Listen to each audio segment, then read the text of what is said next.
ஆண்டவராய் இயேசு கிறிஸ்துவின் நாமத்துக்கு மேன்மை உண்டாவதாக. கர்த்தருடைய வார்த்தை இப்படியாய் சொல்லுகிறது.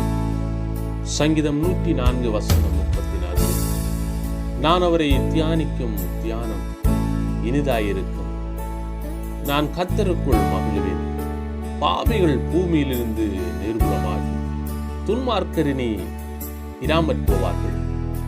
என் ஆத்துமாவே கர்த்தரை ஸ்தோத்திரி, அல்லேலூயா என்பதாய் ராஜா சொல்லுகிறார். அன்பான ஜனமே, எங்களுடைய ஆத்துமா கர்த்தரை ஸ்தோத்தரிக்க வேண்டும். கனத்துக்கும் மகிமைக்கும் மேன்மைக்கும் போற்றுதலுக்குரியவர் ஆண்டவராய் இயேசு கிறிஸ்து. அவரை நாங்கள் தியானிக்கும் பொழுது, அவருடைய வார்த்தையின்படி நடக்கும் பொழுது எங்களுடைய வாழ்க்கை இனிதாயிருக்கிறது.